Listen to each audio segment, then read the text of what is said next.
understand it. Now, we're 2 weeks plus into the, or almost 2 weeks into the murders at Fort Hood, Texas. Major Hasan of Fort Hood, a Patsy and a drill gone live, ? Is a detailed article. We appreciate Webster sending it to us for publishing at Infowars.com. It is a huge article. More than, 18, 19 pages? A huge bibliography, all mainstream news sources. So with us in this segment, the next, and part of the segment after that, then I'm doing my breakdown of the Watchmen, is Webster Griffin Tarpley, specifically on this subject. Webster, it's great to have you on. Thanks for coming on short notice. Thank you, Alex, and thank you for the kind words. Well, the truth is the truth. Veritas must be trumpeted. Webster, I'm going to try to sit back because we don't have a lot of time with you today.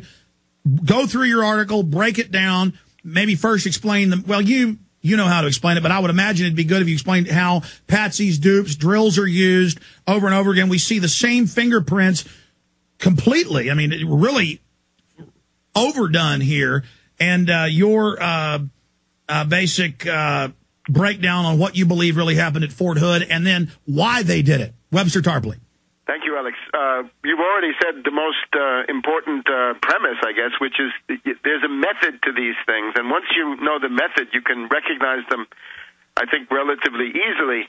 False flag terrorism or these kinds of provocations that are dished up by intelligence agencies involve the use of, first of all, the Patsy. That would be somebody like Lee Harvey Oswald or Mohammed Atta or Cho, the shooter there at Virginia Tech more recently. Tim McVeigh, the long Sirhan, James Earl Ray.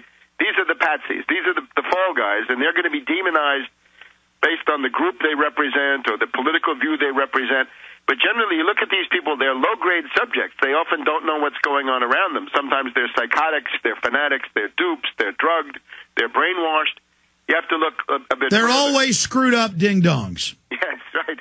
But always getting noticed, but always not, always getting away with it. Always doing egregious, crazy things, but never having sanctions. And we have that here. He's saying all these horrible things, worshiping suicide bombers, the FBI, CIA. He tried to contact Al-Qaeda. He didn't know he was contacting the CIA.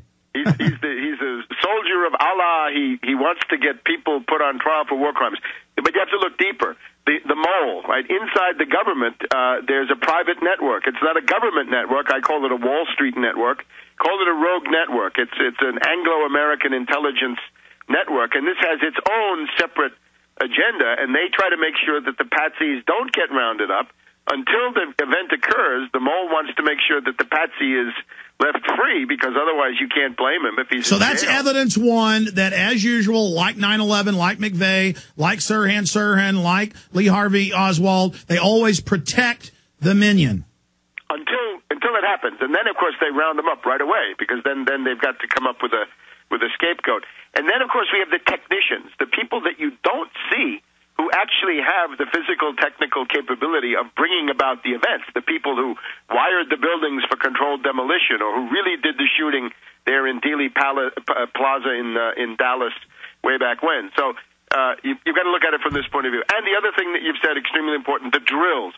Always look for drills. Anybody talking about a drill going on at the same time, a drill that looks sort of like what happened, that can indicate that a drill has gone live, been taken live, or been flipped live. So that's essentially it. And, of course, the brainwashing role of the controlled Wall Street media, always an important thing. So I start with this basically saying, look, don't focus immediately on Major Hasan.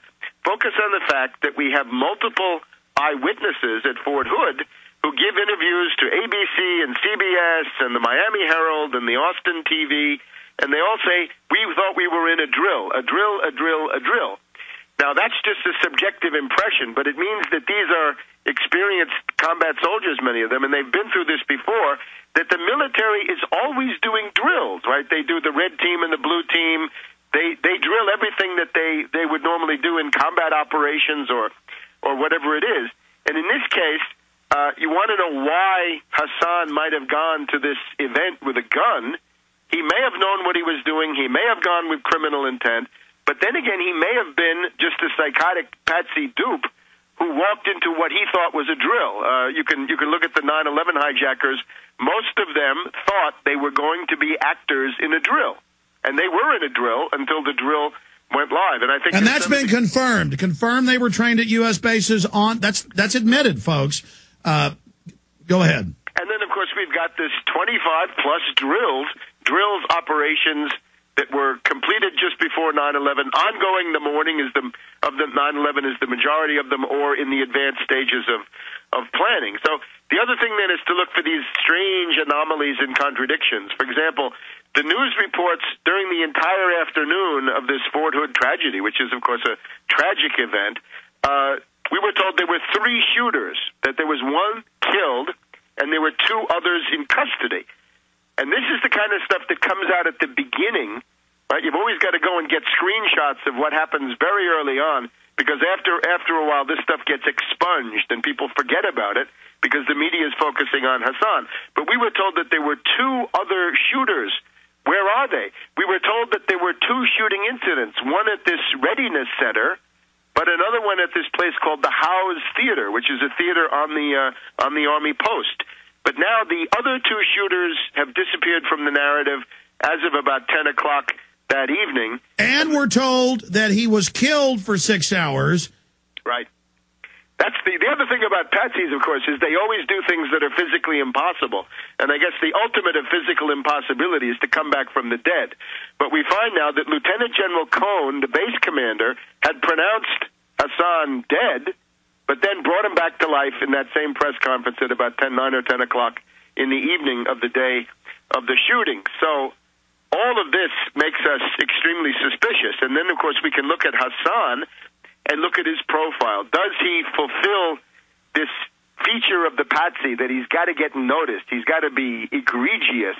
For example, we have this PowerPoint presentation by Hasan, and this takes us way back into 2008, I think, in the spring. And by the way, people are being court-martialed for criticizing Bush or Obama just slightly, right, but he's running around doing things that no one would be allowed to do. Right. He gives this slideshow where he says, "We love death more than you love life."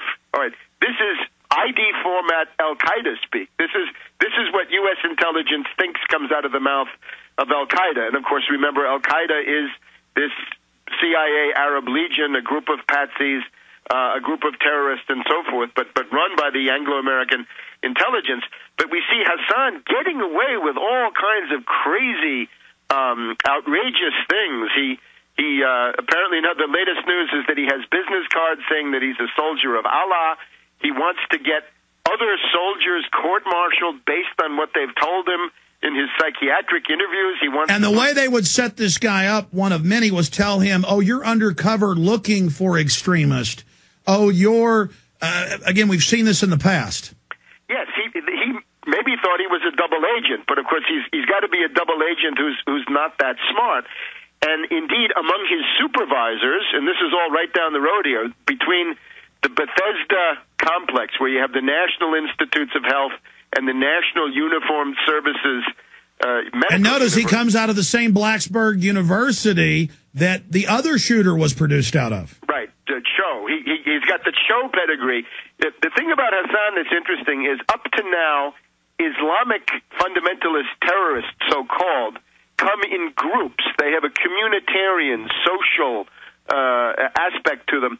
But now this is the first time that I know of, since Sirhan, in which time this was a lone wolf. The lone wolf, but the Islamic fundamentalist lone wolf, the troubled loner who's got the Koran in his hand, allegedly, and is fighting jihad. So that's a first. So that brings together the Atta kind of guy with the Cho. In other words, Cho is somebody who comes out of psychiatric clinics, and so does Hasan. But Hasan comes. But we see that with Sirhan and McVeigh. They always have this psychiatric background. Yes, but again, now Islamic. So the question is, the supervisors at Walter Reed Army Hospital, which is Walter Reed, of course, is not quite part of that Bethesda thing, but it's just a few miles away.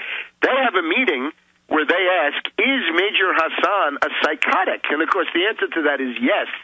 The big question then is here is somebody who almost automatically has to have at least a secret level security clearance.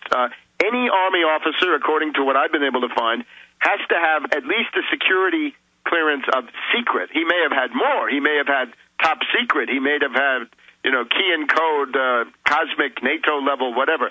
But at least secret. So the thing is, when you do these egregious things and say, we love life more than you love death, that's when somebody's going to come and investigate you, if only for the security clearance. Hey, if you have bad credit, you can't get a low-level security clearance. Right. He's running around saying, I love Al-Qaeda. Right. And they're just like, protecting. And then you've got the drill being reported. Webster, stay there. We're going to finish up with the MO, what you believe really happened, and why they did this.